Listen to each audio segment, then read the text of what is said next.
Now, this Fox News alert, a key inflation report just released. Producer prices up 11% year over year. That is higher than expected. Last month alone, wholesale prices were up 0.5%. So that is the number that we have. Steve, over to you. All right, we're still waiting to get some of the details, but let's bring, thank you very much, Carla. Let's bring in former National Economic Council Director and host of Kudlow on Fox Business, Larry Kudlow. Oh, look, Larry's making notes. Larry, this is a terrible number. It's 11% of consumer price index, the CPI. And what that means is that's the cost of stuff as it leaves the factory door. So that gets passed on to all of us, the PPI. I'm sorry, I may have lost you a little bit on the hookup. The answer is yes. These are essentially business prices received. And in this environment, it will be passed along, either all of it or a large part of it. So it's a key inflation measure. I mean, look, I don't have the details yet. People are going to be texting me as we talk, I hope. But if the top line is 11% increase for the past 12 months, if that's the top line, that's basically what it was last month. I mean, last month was 11.2%. So this shows you there is no progress on inflation. The inflation problem is deep, it's intense, it's virulent, and it's widespread. And, there was some muttering on the CPI report that maybe there was going to be some relief. I didn't think so. When you looked under the hood, the CPI report was a very bad report. This makes things even worse. Yeah. And, one would hope, the Federal Reserve is going to have to act more aggressively. So far, they're talking the talk, but not really walking the walk. Yeah. And the Biden administration, they just canceled a lease in Alaska that was supposed to be a big deal with oil and gas and gasoline prices soaring. Huh? Canceling a lease? I don't get that. No kidding, because the people, when you go to buy gas today, the national average today is the highest ever in American history. It's $4.41 a gallon. That's up a penny from yesterday. And a year ago, it was $3. There's the numbers right there. Larry, but this is not Joe Biden's problem. This is Trump's problem. It's coronavirus. It's Putin. The dog ate my homework. It's not his problem. Yeah, don't forget Ultra MAGA. It's Ultra MAGA problem too. Let's not leave that out. Right. Look at President Biden should really start to own this problem. I mean, the blame game doesn't work. It's not working for him. Ordinary working folks, they don't buy into the blame game at all. So I don't know why he continues to do this. I mean, look, you're in an emergency inflation crisis. And so you've got to start taking emergency actions. I mean, just for example, stop spending. Domestic spending, put a freeze on it. Another example, stop the over-regulation.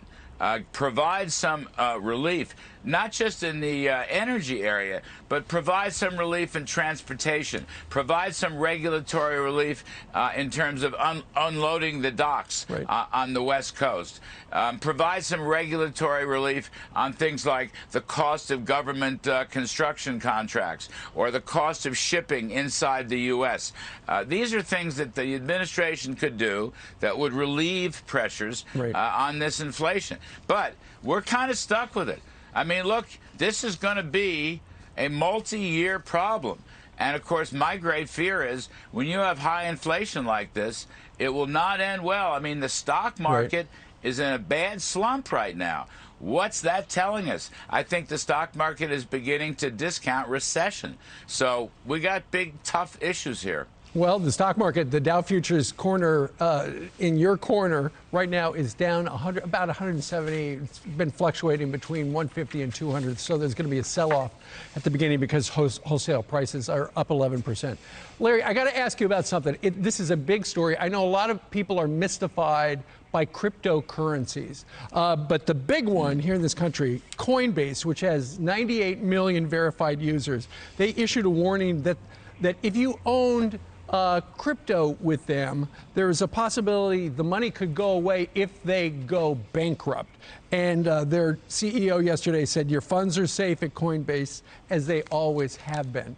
But, you know, crypto is what we've heard about. Well, some guy lost his password and lost like $8 million. So it's one of those things you can't really see, you can't really hold. And now all of the crypto averages are going way down today. Yeah, look I can track Bitcoin. I track is down 37% year to date. So that's just one example.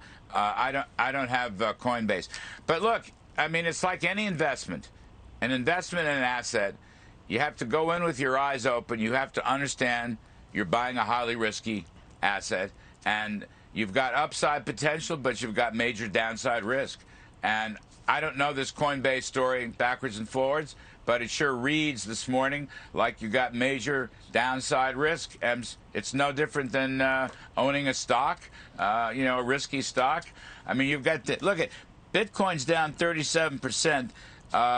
Technology stocks are down close to 30%. Semiconductors are down 28%. Home builders index down 36%. Retailing index down 31%. And if you tack on 10% inflation, then you're looking at 40% losses in real terms. So all I'm saying is the cryptocurrencies like Coinbase and Bitcoin, they're going through the same slump right now that the stock market's going through. Sure. And that is why I put all my money in pork bellies, because people love bacon. All right, Larry, thank you very much. I'm gonna help you here. In I-bonds, Treasury savings bonds, they're called I-bonds, and they give you an inflation premium. They're running about 10% with the inflation rate. So I want to help you out here because I am concerned about your wealth and well-being. Who needs Charles Schwab when you got Larry Kudlow? Larry, by the way, on Fox Business every day at 4 o'clock Eastern during the week.